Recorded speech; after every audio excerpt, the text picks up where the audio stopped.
Ek sê weer goeienaand vir almal van die Vrystaat af.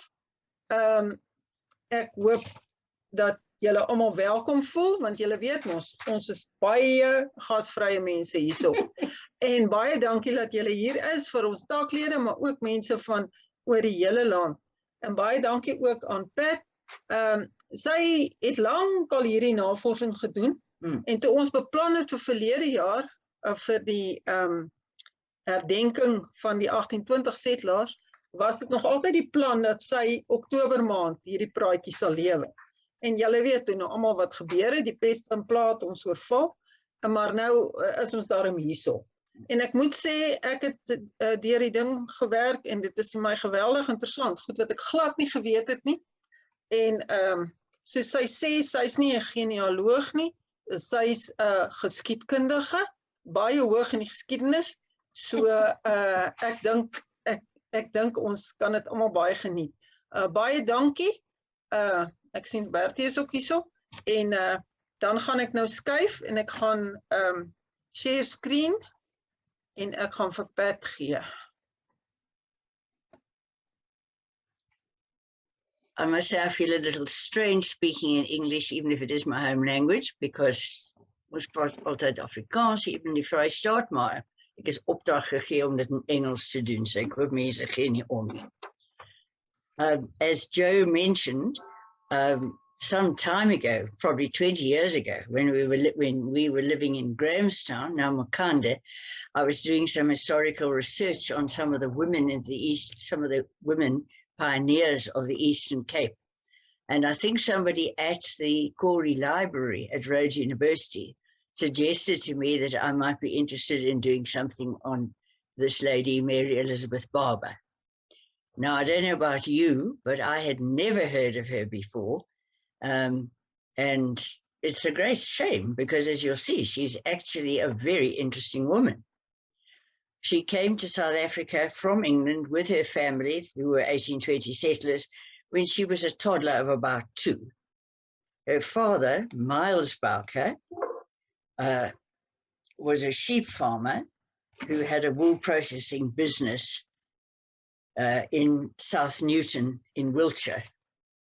But although they lived in Wiltshire, which is sort of southwest England, he and his wife had actually both came from the north, he from Durham and she from Northumberland, so right up at the north of England, almost at the Scottish border. But by the time we hear about him and by the time he applied to become a settler on the 1820 settlers scheme, he had this sheep farm and wool processing business in South Newton in Wiltshire. They came to Algoa, they arrived in Algoa Bay, Gebore as it is now, as British settlers on board the ship the Weymouth in 1820. I suspect that the picture on the picture on the left is actually a statue by the looks of things, and I think it will have been done by their grandson, Ivor Mitford Barberton, who became quite a famous sculptor in South Africa. You may have seen his statue of Smuts, for instance, in Cape Town, and there's Anna Maria Mitford, the wife. As you can see, they came right from the north of England originally, both of them. And you can see there's Gateshead, which is just across the Tyne River from Newcastle. And they lived, he was born here in Deckham Hall in that area.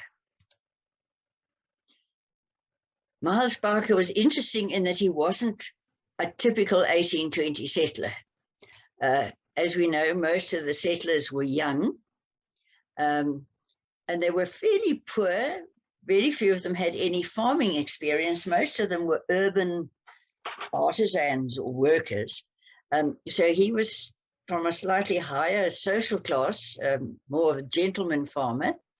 And the interesting thing about him was that I worked out he was probably about 60 by the time he came to South Africa, which is an unusual age to suddenly set out and do something totally new. His wife was a great deal younger, and they had a large family. He was very well read. interested in nature, and he encouraged his children to follow his example. There are some people say that he had a little school on the farm, and others say no, he just encouraged them to do their own reading and learning. They were settled on this farm, Tharfield, near Port Alfred, if you know that part of the Eastern Cape, between Port Alfred and the Fish River mouth. I must say, when we lived there, I tried several times to find the entrance to the farm, but I couldn't ever see it. But it's a very well-known farm in that area. The Boukers had a large family, as I said, of 11 children eventually, 9 boys and 2 girls. The eldest, John Mitford Bowker, was born in England about 1801, but he didn't come in. He didn't come out with the rest of the family. He stayed in England, wound up the family affairs. So he only got there a couple of years later, although I see he died in the Grahamstown district. And then we have the other sons, William Monkhouse, who also died in Albany, also the greater Grahamstown area. And as Jo pointed out, what's interesting about him is that he seems to be the only one who married an Afrikaans-speaking person, Esther Susanna Oosthuizen. And then we've got Miles, who also died in the Albany district. Oh, he also married an Oosthuizen. It must have been probably 2 sisters, I think. And then we had Thomas Holden. He was well known. He was well known in sort of public affairs. I think I'm right in saying that he laid out the design of the hexagon in Queenstown, if you know those parts, during one of the frontier wars. And he was also an amateur paleontologist. He found Stone Age implements in the Fish River district before people in Europe had begun to realize what Stone Age implements looked like. Then there was Bertram. He was number 5. Then we had Robert Mitford, who married one of the Harts, very well-known family from Somerset East. And then you see they were getting a bit low on names for all these boys. So Septimus, which just means the 7th one, and he died in Bedford. Also all Eastern Cape, and Octavius, now they're really running out of names now, the 8th one.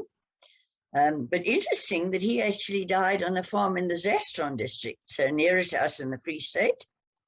And he was a well-known marksman who fought in the Basotho Wars.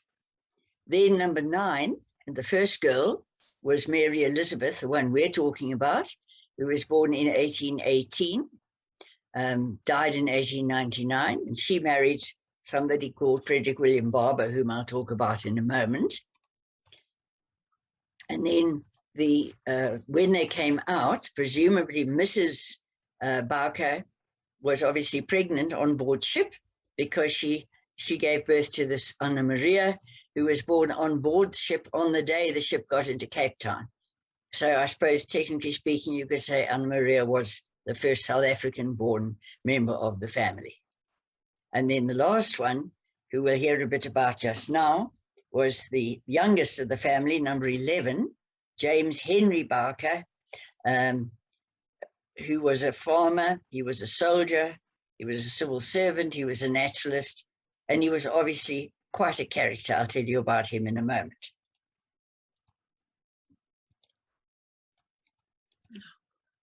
And here are pictures of some of them.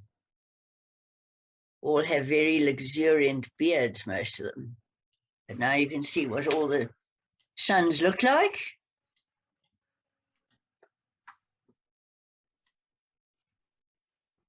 Mary Elizabeth, who, as we said, was the first girl, she's supposed to have probably taught herself to read and write at about the age of 4. They didn't have very much formal education necessarily, but they were very much encouraged by father to take an interest and read whatever was lying around. So in 1842, she married this young Englishman, Frederick William Barber. in St. George's Church in Grahamstown. He was quite an interesting fellow. He had studied, his father was a well-known artist in Nottingham in England, but for some reason, Frederick went to Germany, to Heidelberg, and there he studied chemistry and soil science. Perhaps because his cousin, Gibbon Atherston, was studying medicine in Heidelberg. And in 1839, he and his cousin Gibbon Atherston sailed to South Africa on board a ship called the Robert Small. This Dr. Atherston was a very well-known figure in Grahamstown, and he is the person who decided that who confirmed that the stone sent him by post from Kimberley, if you can believe such a thing, was in fact a real diamond. And he found that out by scratching on the window pane of his office. And you can still today, a friend of ours used to have that room as his office, and you can still see the scratches on the window pane. And this is, we're going back slightly, but here we are. Here is the St. Andrew's Church in South Newton in Wiltshire, which is where Mary Elizabeth was baptized. Now here are the couple, I think probably much the time they were married. I must say, poor Mary Elizabeth, I've never seen a very flattering photograph of her, but anyway. There they are. They had 3 children, 2 boys and a girl. The 2 boys, Hal, I forget the other one's name, but Barberton, present-day town of Barberton in Mpumalanga, was called after their son Hal, who was one of the pioneers there. And they went on to be all over the place, and they were hunters, and they went and farmed in Kenya. And their descendants, some of them took the name Hilton Barber, and some of them took the surname Mitford Barberton. And some of you may have seen that on this coming Saturday, David Hilton Barberton, who's one of their descendants, is going to be speaking at the Johannesburg branch meeting about this family. So it's interesting that it's all coming up at the same time. Now, Frederick was one of those rather restless people. As I say, he was a trained chemist, but he fought in various frontier wars against various Xhosa groupings. 1854, he was actually given a farm near Queenstown from the land which had been inhabited by this specific group under their chief Crayley. And the farm was called Lammermuir, and they lived there for a few years near the Swartkai River. However, by about 1858, they moved to a farm at Highlands, which is a small farming area outside Grahamstown, because Mary Elizabeth was finding the heat of Queenstown. It was just too hot and dry for her. So they lived on the farm. Mary Elizabeth was very interested in all the plants in the veld and did a whole lot of research looking at what was growing there. However, old Frederick couldn't stay still for very long, and when diamonds were discovered in the Kimberley area, he went off and moved to Kimberley. Sometime later, Mary Elizabeth and the boys went off in their wagon, and they joined him there. And then, of course, after gold was discovered on the Witwatersrand, naturally, poor Frederick couldn't stay in Kimberley. He had to go off to the reef. And again, I think they waited a little while, let him get him, sort of waited to see if he's actually going to stay there, I think. And then they accompanied him.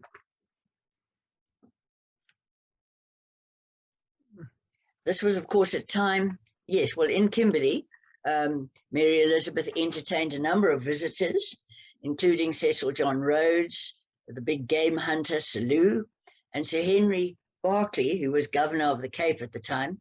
And Mary Elizabeth and Sir Henry got on very well because he was also a very keen amateur botanist, and in fact, there are a couple of plants named after him. Interesting how very few of these people were what I call full-time scientists, but they were all amateurs in the real sense of the word.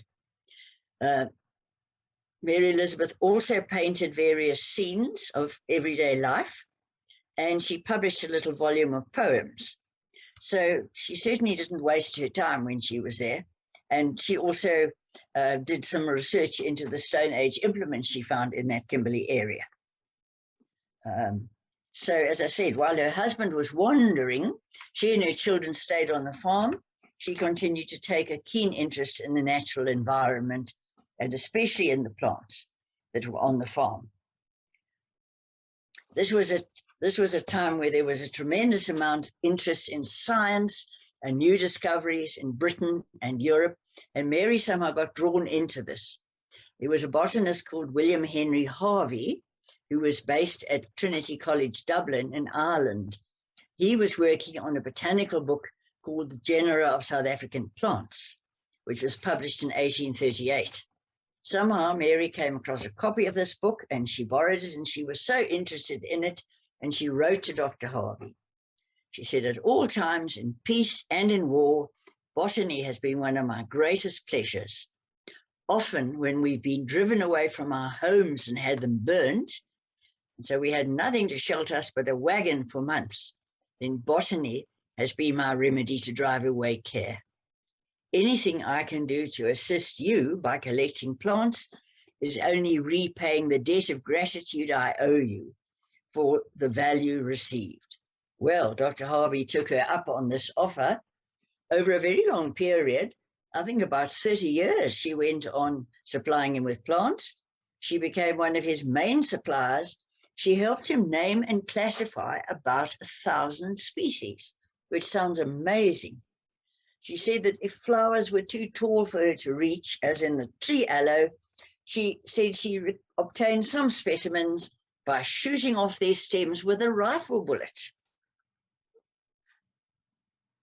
She corresponded with Sir Joseph Banks at Kew Gardens outside London, and also with the British botanist Joseph Dalton Hooker. She also wrote to Charles Darwin, who was, of course, doing all his scientific research at the time. Some of her observations, especially about the habits of birds, were incorporated into his evolution of the species. Well, you're not surprised to hear that there were a large number of plants named after her. This tree aloe, which I think most of us know, in fact, almost every magazine article on gardening I see seems to have a photograph of a tree aloe. And that was one of the plants where she shot off the blooms from the top with her rifle bullets. There's also the Tetradenia barberi, called after her. This one is called, this Lotinotus Harvey is called Mrs. Barber's Beauty. And there were quite a number of others, including quite a few stapelias, I think. And the writers of the book, that's Botanical Exploration of Southern Africa, described Mary, probably the most advanced woman of her time in South Africa. She published 8 scientific papers in professional journals. 1878, she was invited to become a member of the South African Philosophical Society, which was a rare honor. She was also the first female member of the Austrian Ornithological Society, and some of her papers were even translated into Hungarian. Remember, this is the time of the Austro-Hungarian Empire. Presumably, some of the members perhaps couldn't read German if it was in German, and they translated into Hungarian. However, the British took to form. She wouldn't have women as members, and so she couldn't join any British society. And in fact, there were I think it was only about 1905 that they very graciously admitted women into some of these scientific societies. However, strangely enough, and I've seen a copy of the page of this, she was, however, included in a publication called Men of the Times, published in 1905. Now, don't ask me why, but that's how it was. Now, her youngest brother, James Henry, we've said before, was a keen natural scientist. He was obviously quite a character. Somebody recalls having seen him walking down the street on his way to his club, and he always carried a butterfly net with him, and the net was wound around the rim of his hat, and he used the handle of the butterfly net as a walking stick. So he didn't want to miss any opportunity. Because he was so interested in the butterflies and the insects, she became interested in them too. They helped each other, and they actually contacted the entomologist, Dr. Roland Tryman, who was curator of the South African Museum in Cape Town at the time, about all their discoveries. And he published generous tribute to their help when he published his book on the South African butterflies.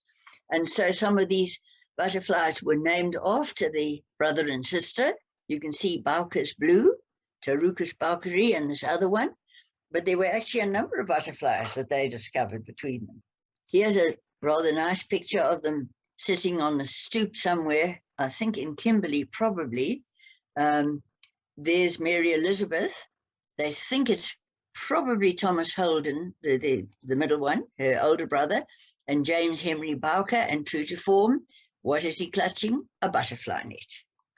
So in 1889, they'd left the goldfields after this time, and Mary Elizabeth and her husband were able to visit Europe, and she was able to revisit England for the first time since she and her parents had left in 1820.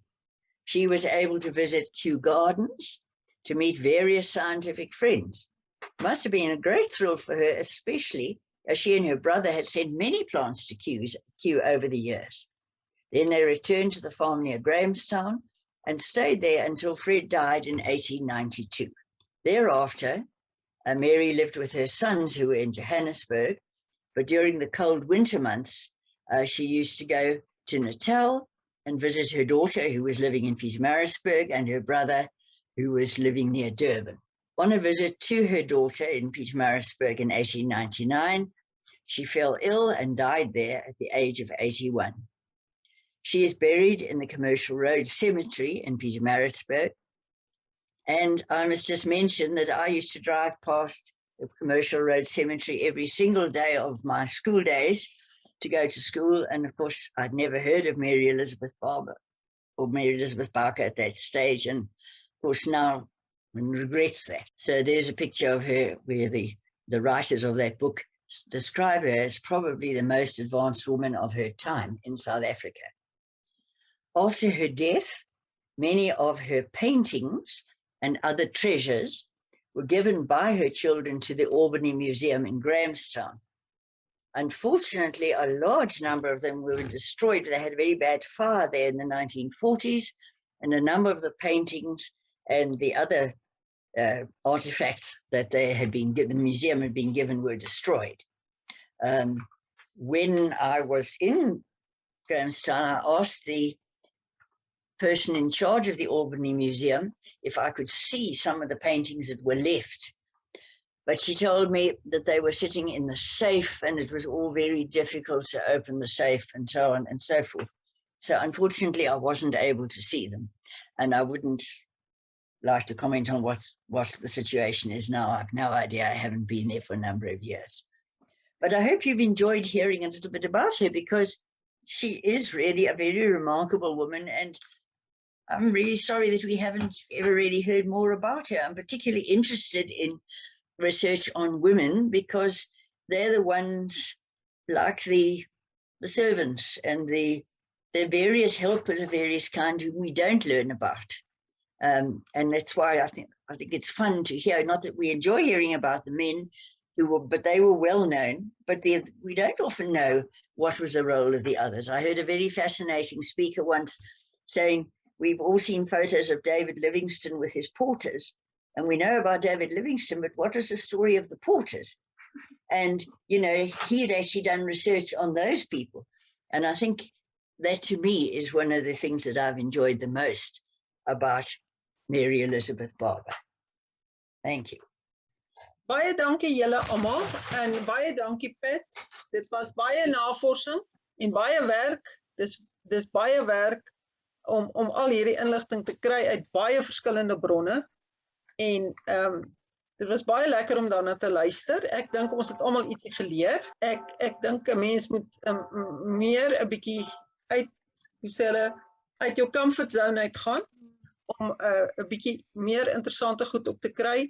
Pat het baie verskoning gemaak dat sy nou nie die genealogie regtig doen nie, maar meer die geskiedenis, maar ek bedoel die genealogie hier is belangrik. Ja. is klaar ingebou, want soos julle sê, Saterdag is daar weer 'n praatjie, en duidelik is dit 'n praatjie deur een van afstammeling van Mary Elizabeth. So, baie dankie Pat, en baie dankie vir almal wat ingeskakel het, en bly gesond en veilig.